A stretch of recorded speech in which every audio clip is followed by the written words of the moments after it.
think if Pakistan can take advantage of them. But security cooperation so far hasn't been bad. There's been an F-16 sustainment package. The president praised Pakistan's counterterrorism cooperation. But I think we've all discussed the conflict and how it's different from previous conflicts, more violent, more sophisticated equipment, surrounded by vicious rhetoric on all sides. And my own view is the administration was late to get involved, but when it did get involved, it did a good job. Secretary of State Rubio seemed to play an absolutely essential part in this. And I know that the Saudis and the Turks and the Emiratis and such, but in these international crises, you still need the U.S., and you're going to need the U.S. going forward. Here's the underlying obstacle to increased security cooperation, and it's basically what Sherry Rahman said. The U.S.-Pakistan relationship is largely stuck in the past. And it's so stuck in the past internationally that I would be the first to admit that I was shocked that India did not have to present any evidence at all. But most surprisingly, it didn't have to present the results of any law enforcement investigation, which they had done really quite well in the aftermath of Mumbai. They simply said that Pakistan was still engaged in terrorism. And international observers, I hate to say, tended to believe India's claim because of its relations with the U.S. and its Pakistan's previous support for these groups. And at least in the U.S., we can't minimize this, there's still a serious hangover from the Afghanistan war, because a lot of people, particularly in the U.S. military, feel that Pakistan's safe haven, I don't want to revisit all these arguments, played a role in the perceived American defeat in Afghanistan. So what's going forward? Let's talk about the future. We need to put all that behind us. First, I do think the international communities in Pakistan need to continue to press on an international investigation for Pahalgam. And this is because if this incident almost led to nuclear war, it's critically important to get to the bottom of what happened there. And this can be conducted by an international law enforcement agency, the FBI, Scotland Yard, that has experience in mass casualty terrorist attacks. It should include Pakistan and Indian investigators, but this needs to be sort of item one to pursue. I think financing of such an investigation would probably be an issue, but certainly with the stakes that can be managed. And second, and I know this is going to irritate people in the audience, but Pakistan needs to do everything possible to convince the international community that organizations like Lashkar-e-Taiba and Jaish-e-Mohammed are dispersed and defamed, and they have no more money. And Pakistan, in my view, should invite law enforcement agencies and counterterrorism experts to visit these supposed camps in the Punjab. They should allow outsiders to interview jailed terrorists, and they should put together these groups. They've done this in the past, these groups of analysts from ISI to talk to international counterparts. The Indian government is claiming right now that these so-called terrorist camps are up and running, and so invite international observers, and there are plenty of them retired in the U.S. who can participate in this. Invite people to come take a look. I know Pakistanis will say this proposal is not reciprocal because of what the Indians have been doing in Baluchistan with the BLA, but I think it would go a long way. More transparency would go a long way to redressing some of Pakistan's problems in the U.S. A really good note, I think, is that Pakistan cooperation on the CT side with the U.S. has been good. Pakistan and the U.S. are now working very effectively against ISIS-K, perhaps better than under the Biden administration. ISIS-K is a worldwide terrorist organization with broad reach. There were several ISIS-K operatives who entered the States a few months back. So this has been well perceived in the United States, and of course it needs to continue. And finally, I want to pick up on something that Ambassador Rahman said. You need to get together a group that's, and a number of think tank experts in this room have recommended similar mechanisms. You need to get together a group, Saudis, Emiratis, Turks, whomever, that can analyze these issues and provide a venue when these incidents arrive again. It needs to be a standing group. Honestly, every U.S. administration for decades has sought good relations with India because of its economy, its engaged diaspora, and its perceived counterweight to China. So that's not going to change. But I think it's very interesting that the Trump administration has offered to mediate or discuss issues of conflict between India and Pakistan. And Pakistanis should take them up on that, not just on terrorism, but also on water and maybe even on some issues like Kashmir. Thank you. Thank you so much, Michael. It's always a pleasure joining this wonderful panel. In the first place, I would join my other members of the delegation in thanking the U.S. administration for playing a very constructive and positive role during the recent conflict between Pakistan and India. The think tanks for generating a very healthy discussion on this very issue, and also the media for raising the right questions from India with regard to their narrative that they had built before and after the conflict. I think this is a very important discussion today. I have always believed that all the wars that we fought in the past, they were literally fought with bows and arrows. I'm referring to the 1948 war, 1965 or 1971 war. But with the kind of sophisticated and lethal technologies available to both the countries, as was reflected in the recent conflict, both the countries, they have the capacity to inflict maximum, play havoc with the population centers, with the economic centers, and also with the military assets. And this is something that was reflected in the recent conflict between India and Pakistan. This conflict shattered many of the myths and perceptions held by India for a very long time. One, that they will be able to browbeat Pakistan to impose a decisive war on Pakistan. That also proved to be entirely incorrect. Two, they would be able to take unilateral action in order to consolidate their position over Kashmir. This is something that they had been projecting since 5th August 2019. Third, their fake narrative would be accepted by the international community. That was not the case this time. No country around the globe accepted Indian narrative, not even the regional countries, the smaller countries. They endorsed India's position. And fourth, they thought that they will be able to establish their credentials as a regional hegemon, and that was also completely shattered because of this thing. What is the kind of U.S. and Pakistan security cooperation that can be forged in the wake of this conflict? That was the question that was asked of this panel. I think, number one, this is not the first time that the U.S. played the kind of role that it played in the recent conflict. The similar role was played in 1999, in 2019, as well as in 2025. And the most formidable role that was played by the United States of America was during the peace process that was followed by both India and Pakistan from 2003 to 2008, with very, very positive results, we were very close to the resolution of our disputes. In the post-conflict scenario, which is far from over because India has termed it just a pause and not a ceasefire, I think there is an enormous scope of Pakistan-US cooperation.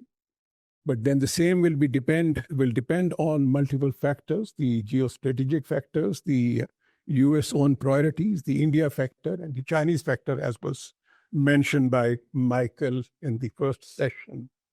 But the most important thing in order to forge cooperation between Pakistan and the United States of America is to revive the kind of trust that existed between our two countries in the past. I think the recent role played by the U.S. has certainly raised U.S. stock in Pakistan as well as other South Asian countries. And this is something that needs to be built upon by the U.S. side. Secondly, I think we need to have realistic expectations. Realistic expectations mean that we should not really expect the revival of the kind of military-to-military relationship that existed in the past, or the sale of military equipment that was a kind of a normal occurrence in the past. But then certainly we can sort of to look at the kind of a scenario whereby we begin to establish that kind of a role. I remember that in the past, whenever there were certain issues, we were able to discuss those issues in the form of a strategic dialogue or in the form of a small group format. I think it is extremely important that the US and Pakistan reestablish that strategic dialogue, because the kind of challenges that are faced by both the countries, the kind of peace and security issues that are developing in our region, it is extremely important that we develop that kind of a dialogue, whether it's a small group dialogue that was formed at the level of the Secretary of State, the Foreign Minister of Pakistan, and attended by Director CIA, Chairman, Joint Chief of Staff Committee from the US side, and also a senior State Department official, and the same kind of a composition was from the Pakistani side. The US can certainly help in the revival of a dialogue between Pakistan and India. I think that would be a major contribution towards peace and security in our region. That's the role that the US had played in the past. And also, US can also help both India and Pakistan in the establishment of a permanent mechanism for conflict prevention and conflict resolution, because this is something which is of paramount importance, because in the absence of this mechanism, there are many things which can go out of hand. And then a dialogue on Kashmir terrorism, water issues as part of a comprehensive dialogue, that is something which is of paramount important for both the countries. Thank you. Thank you. Thank you so much, Michael. And it's wonderful to be with these fellow panelists and have this important discussion today. On this topic, I think it's important to recognize, and I'll just footstomp something that Ambassador Jelani just said, the opportunity to rebuild trust. And that is, in my view, the core of where we are today. I do think, as Ambassador Patterson pointed out, the Trump administration's fresh approach in looking at Pakistan and looking at the region and in seeing opportunities there is a singular opportunity for Pakistan to recognize and to try to seek to leverage. But as Ambassador Patterson said, a real focus there needs to be taking decisive action on these groups that have continually come up as being a source of challenges in the region. And I think that will go a great distance in helping to reset the narrative, if indeed that is something that can take place. And so starting there, looking at where the opportunities are, in addition to having candid discussions and candid dialogues with the U.S. on counterterrorism issues, we tend to think of counterterrorism as being focused more on Afghanistan, right? That is the lens through which the U.S. has focused on the region in many ways for the past 20, almost 25 years now. And there are useful and meaningful conversations to have there. Of course, we saw cooperation on the Abbey Gate bomber, for example, and there are success stories. I would also point out in this vein that in the recent conflict, it was notable that Pakistan did not use its F-16s vis-a-vis India, right? That was something that we saw in 2019.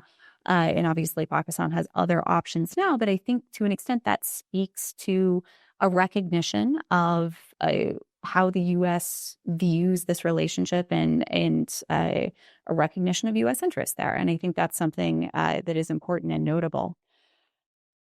Coming to the how, obviously dialogue is important and candid dialogue. I do also think, it was remarkable in the recent conflict, the role that open source satellite imagery played. For those of us who were following along as best we could on social media, one of the things that was most concerning to me, and I think many other observers have written on this, was just how difficult it was to sort through the fog of war, and how social media and the news ecosystems on both sides can amplify that. And many of us were in the digital trenches trying to sort fact from fiction and understand what had and hadn't happened.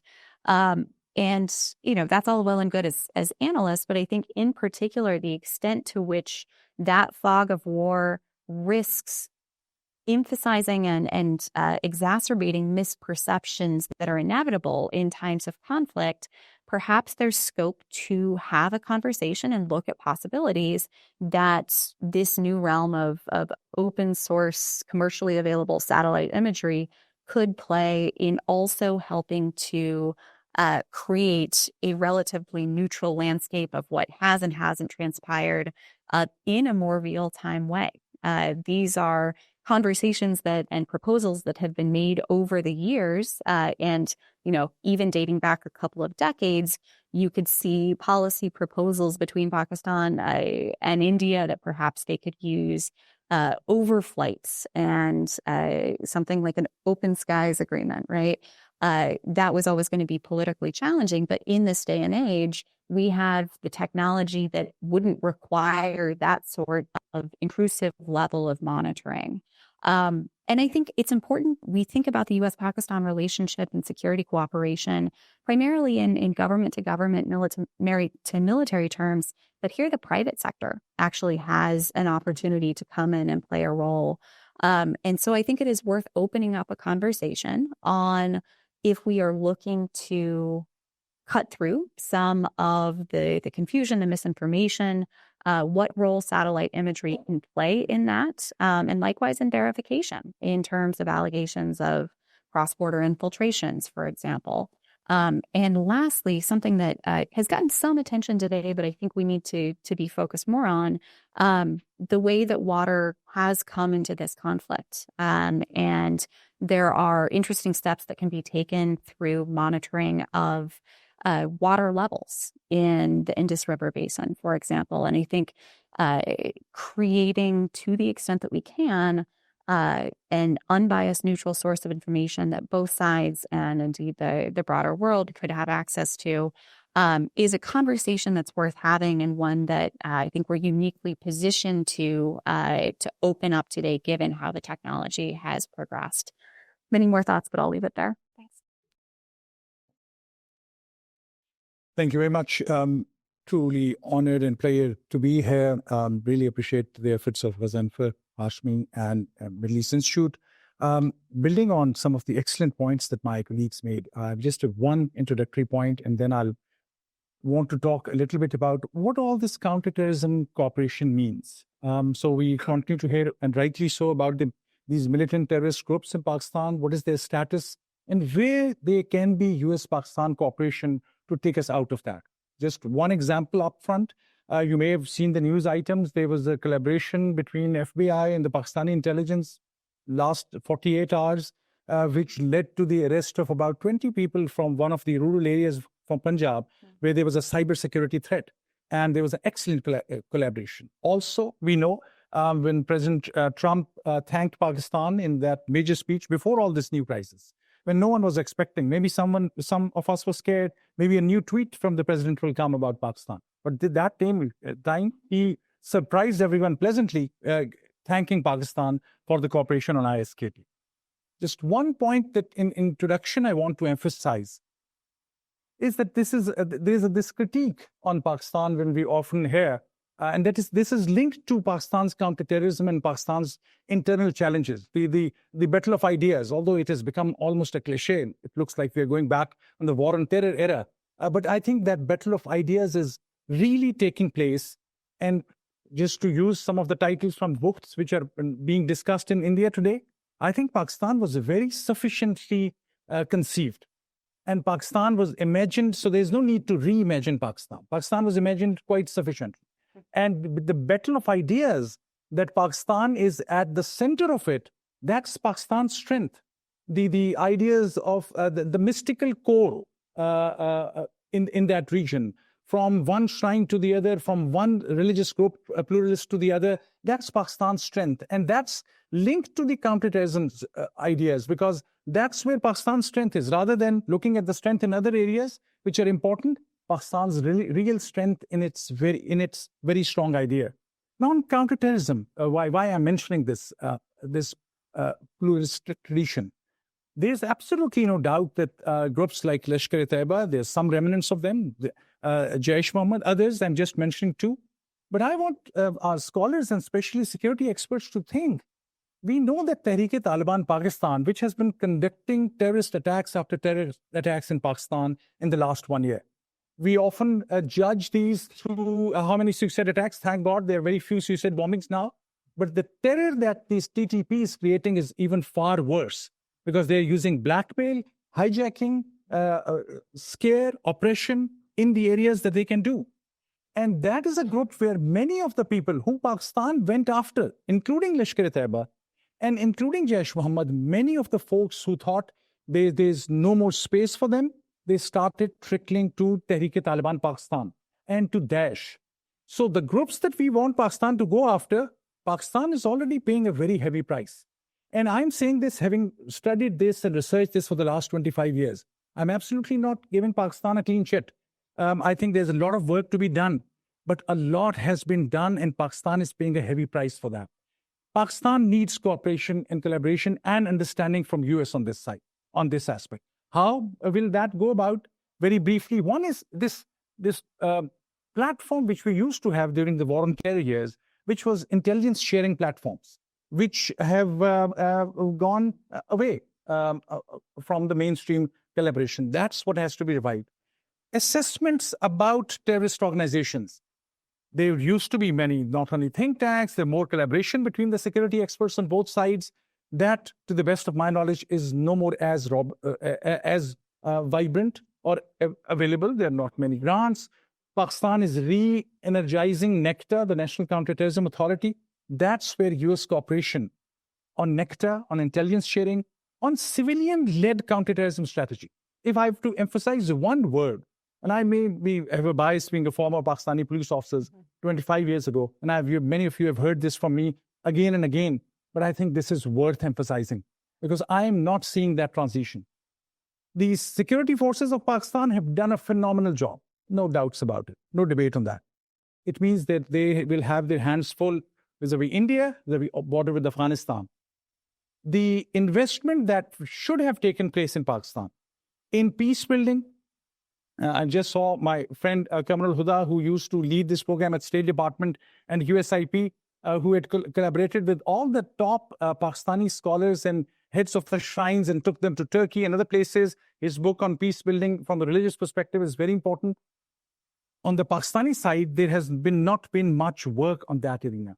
That's also an area other than the hardcore civilian law enforcement to law enforcement collaboration. Think of this, DHS, FBI, American law enforcement, they are trained to, and their mindset is to talk to the civilian law enforcement, not necessarily always to military intelligence. As good a job Pakistani intelligence might be doing. That's why this investment in civilian law enforcement to deal with counterterrorism is extremely important. And I'll end with this realization, which is very important, that Pakistan and US first need a very honest and fresh conversation, which Elizabeth also mentioned. Without that, this will again go into mistrust. Why is US coming down to this? Why they need certain information on these issues? No, if Pakistan shows commitment, which Pakistan, I'm really convinced, has started showing on counterterrorism internal issues, I think they will find a great partner in US. The US president and others, for them, it's Daesh. It is Islamic State of Khorasan. It is the terrorism threats coming from the broader region. So you'll find this renewed collaboration, cooperation, understanding, trust on this issue that can go a long way. And only Pakistan, which is confident about its roots, my last sentence of this, that's why I was saying the strength of Pakistan is in its idea. As what Sadiq Malik was so articulately saying, where is the China factor? He's right, I think. Pakistan has a capacity to be a bridge builder between East and West. And this radical nationalism, global South voices, which are becoming important, which we Americans here are missing. We are living in some other world. We are missing what is happening in global South. Pakistan, with its strength of these mystical dimensions, pluralism, can play that connecting role. And only a democratic Pakistan, a real democratic Pakistan, no pun intended, will be a real partner for US in this war. Thank you. Thank you. Is this working now? Can everyone hear me? Great. Yeah, thank you to all of you. So we have under 10 minutes. If anyone has a question, please write it in a note card, bring it over to that side of the room. I'm going to ask one question to the panel. It's a tactical question, but I should say, one of the many notable takeaways from your comments was that we think about U.S.-Pakistan security relations and cooperation opportunity. It's not only about counterterrorism. I think there were some interesting ideas. Cyber was mentioned and others. I think that's important. But now I'm going to come back to counterterrorism. And that's my question about that. A number of very interesting things on that front in recent months. Several of you mentioned the case of the U.S. and Pakistan cooperating on the apprehension of the Abbey Gate ISK member. You look at the main terror groups that threaten Pakistan these days, BOA, TTP, ISK, all of them are U.S. designated terrorist organizations. It's very interesting that TTP is now being referred to in U.S. policy documents, including the most recent national intelligence assessment, as a potential future threat to the U.S. after some time when the expectation was that the U.S. was more concerned about ISK than TTP. So some interesting possible convergences. My question is that the next round of U.S.-Pakistan counterterrorism dialogue is expected to happen at some time this year. It's not exactly clear when. It could be in the next few months, as I understand it. What do you think would be some useful, actionable agenda points when that dialogue convenes? Anyone like to respond? Well, certainly from Pakistan's perspective, it's a very important dialogue, the counterterrorism dialogue, as has been rightly pointed out but then obviously it would require capacity building of Pakistan's security forces. NECTA, which has also done an excellent job building the capacity of the officials dealing with NECTA, and also the provision of equipment. I think that's something which is of paramount importance. Plus, as you rightly pointed out, that some of these organizations which are posing threats to Pakistan, like TTP, BLA, BRA, etc., they could at some stage pose a threat to the US interests also. So a common kind of a plan of action against these organizations is again something which is of paramount importance. But I think a wider dialogue between Pakistan and India about the kind of encouragement and support that these organizations they receive from third parties, I think that should also be made part of these discussions, because I'm not saying it merely on the basis of hearsay. I'm saying it purely on the basis of some solid and concrete evidence that I have. So all these issues are going to be on the table when US and Pakistan, they get together to discuss these issues. Thank you. I want to say that I agree with Dr. Hassan Abbas that these really quite vigorous terrorist attacks that took place on TTP and ISIS-K across the border largely went unnoticed and unremarked by the international community. And even in the United States, and this shows, I think, how the relationship needs a hard look. People would whisper that Pakistan was getting its just desserts for all their support for these groups in Afghanistan. Again, we really, really need to move past that. But these aren't the groups the Indians are talking about. They're talking about these LET and Jaish Mohammed. You could convince me that these groups have fizzled over the years. That's what the Pakistani government says. But you got to convince a broader audience. And that, I think, should be on the agenda for the CT working group. You have to convince a broader audience. The Indians and intellectuals get up and say, and I heard this, we don't have to provide evidence. This has been happening for years. We have sources and methods, end of discussion.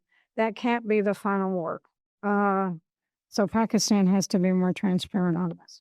On this particular issue about the kind of discussion that Pakistan should have with regard to these organizations, let me inform the audience that the FATF team, which had visited Pakistan some time ago, they were able to look at all these aspects and the activities of these organizations and the kind of action that were taken by the government of Pakistan. For instance, all these organizations have already been proscribed. Many of their leaders, they have been arrested. And, they have been given long-term sentences by the government of Pakistan. But then one thing which is very important is to understand that whenever Pakistan takes action against these organizations, whether it is TTP, BLA, BRA, or Al-Qaeda, there is always a reaction that comes from these organizations against Pakistani individuals, against Pakistani officials, and also civilian populations. How do we prepare ourselves to deal with that kind of a situation is again something which is of paramount importance, and that obviously requires the capacity building of Pakistani civilian armed forces authorities in order to deal with the kind of situation that we may confront as a result of our actions against these organizations. Just briefly, I think one element of this that we can't overlook is the evolution of potential terror financing and bringing into conversation the increasing focus on cryptocurrencies that has taken hold in Pakistan. That is a really, really difficult area to regulate, obviously, because of in some ways by design, crypto does inhibit that. And so what are some best practices that can be shared between the two sides in how we approach this evolving challenge, particularly to the extent that Pakistan seems to be moving quite rapidly in the direction of cryptocurrency adaptation? Thanks so much. I just want to add on this exit point on crypto. Pakistan is investing newly. This is a new fund arena, but in US and other places, that's being used for criminal activities. And you need a different kind of infrastructure, a parallel investment in cybersecurity. And Pakistan really lags behind in cybersecurity, even at the federal investigation level. One point related on counterterrorism, I think Ambassador is absolutely right. We know about some groups, we know about trickling of some folks, but there are other groups which have some presence. And I think in this scenario, India made a reckless decision by targeting Bhavalpur and Muridke. Those are no more the places, and they were never the places where these are militant trainings taking place. These were seminaries targeting some of the mosques, which are always aligned with these places. I'm just thinking about the terrible challenge the Pakistani law enforcement and intelligence and politicians in those areas have. Will they go and say to the nephew, the innocent grandson of Saeed or any terrorist, or their extended family, their dead bodies were there. They buried those dead bodies. This will create a certain sympathy for them, which will make it difficult for Pakistan to really go after these groups. So it has complicated. India has complicated Pakistan terrorism challenge rather than doing anything creative. Thank you. We need to wrap up, unfortunately. I would close by saying that we should keep in mind the impact that this recent India-Pakistan conflict could have on U.S.-Pakistan security cooperation moving forward in terms of possible pressure from India onto the U.S. to do less with Pakistan in the security context. And it appears that India is going to be going to the FATF and trying to advocate for Pakistan to be returned to the gray list. So definitely worth keeping in mind how that significant conflict of last month could impact these types of conversations moving forward. I want to thank our four speakers. We need to wrap up now, but a round of applause for a contribution. Thank you very much.